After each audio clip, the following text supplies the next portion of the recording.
کسی باغ میں ایک فاختہ اپنے چھوٹے چھوٹے بچوں کے ساتھ خوشی بھری زندگی گزار رہی تھی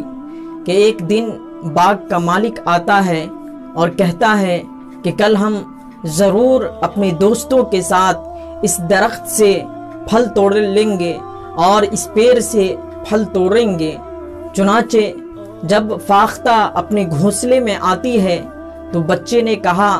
کہ ماں، آج باغ کا مالک آیا تھا اور وہ یہ کہہ رہا تھا کہ ہم کل ضرور اس درخت سے پھل توڑیں گے اور وہ توڑنے کے لیے آئے گا۔ ماں نے جب یہ سنا تو کہنے لگی کہ بچوں، گھبرانے کی ضرورت نہیں ہے، باغ کا مالک خود بھی نہ آئے گا اور نہ اس کا دوست آئے گا۔ چنانچہ ایسا ہی ہوا، کئی دن گزر گئے، نہ باغ کا مالک آیا اور نہ اس کے دوست آئے۔ کئی روز کے بعد باغ کا مالک واپس آتا ہے اور کہتا ہے کہ میرے دوستوں نے آج کہا ہے کہ ضرور ہم کل تمہاری مدد کریں گے اور درخت کے پھل کو توڑ لیں گے۔ چنانچہ اس دن بھی گھونسلے کے اندر فاختہ موجود نہیں تھی۔ جب وہ واپس آتی ہے تو بچوں نے کہنا شروع کیا کہ باغ کا مالک کل ضرور آئے گا اور اپنے دوستوں کو ساتھ لے کر آئے گا اور اس پیڑ سے، اس درخت سے پھل توڑ لے گا۔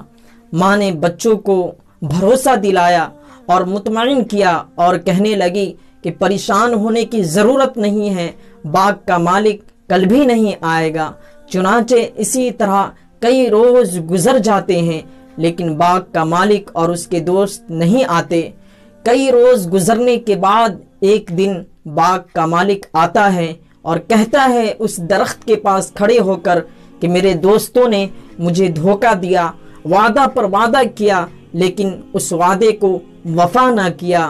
اور میرے ساتھ ہمدردی نہیں کی، میرا ساتھ نہیں دیا، جس کی وجہ سے میں نے اس درخت کے پھل کو نہ توڑ سکا۔ چنانچہ کیوں نہ میں خود پر بھروسہ کروں، اپنے اوپر اعتماد کروں، میں خود بھی یہ کام کر سکتا ہوں اور میں کل تو ضرور اپنے گھونسلے کے اندر آتی ہے۔ تو بچوں نے کہنا شروع کیا کہ باغ کا مالک پھر آج آیا تھا اور کہہ رہا تھا کہ کل تو میں اکیلے ہی آؤں گا اور اس درخت کے پھل کو توڑ لوں گا۔ ماں نے اب بچوں کو کہا کہ بیٹے، گھبرانے کی ضرورت نہیں ہے، اگر اس نے یہ کہا ہے میں خود آؤں گا تو وہ ضرور آئے گا، کیوں نہ ہم اس کے درخت پر پہنچنے سے پہلے اس جگہ کو چھوڑ دیں اور یہاں سے پرواز کر جائیں، کہ کہیں ایسا نہ ہو کہ وہ اس درخت پہ چڑھے اور آئے اور ہمیں پکڑ لے، شکار بنا لے۔ چنانچہ ایسا ہی ہوتا ہے،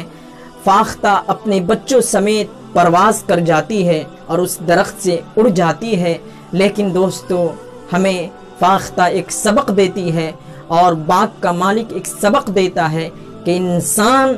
اپنے اوپر اگر کوئی کام کرنا چاہے اور اپنے جد و جہد کے ذریعے، محنت کے ذریعے، تو اس کام کو ضرور انجام دیتا ہے۔ اب دنیا کے اندر دیکھیں گے جتنی بھی بڑی بڑی ہستیاں گزری ہیں اور جتنے بھی بڑے بڑے لوگ گزرے ہیں، تمام کے تمام نے اپنے بلبوتے کے اوپر کہیں چاند پر کمندیں ڈالی تو کہیں پہاڑوں کے اندر راستے بنا لیے، اور یہ تمام کے تمام کام انہوں نے اپنے بلبوتے پر، اپنی طاقت پر اور اپنی محنت اور جانفشانی کے ذریعے اس کام کو انجام دیا ہے۔ کوئی شاعر کہتا ہے کہ اولو العزم دانش مند جب کرنے پر آتے ہیں،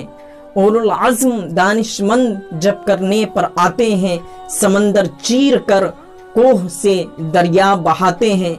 آپ کے اندر وہ صلاحیت ہے اور اللہ تعالیٰ نے آپ کے اندر وہ قوت رکھی ہے۔ اگر آپ کوئی ایم رکھتے ہیں، مستقبل کے اندر کوئی اپنا ایک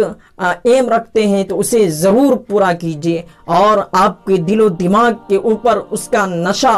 اور اس کی جنونیت طاری ہو جائے کہ جب تک آپ اس کام کو انجام نہ دے لیں اس وقت تک آپ کو سکون نہ ملے۔ ایک فلاسفہ کہتا ہے کہ اگر آپ کو دنیا کے اندر کوئی کام کرنا ہے اور مستقبل کے اندر کوئی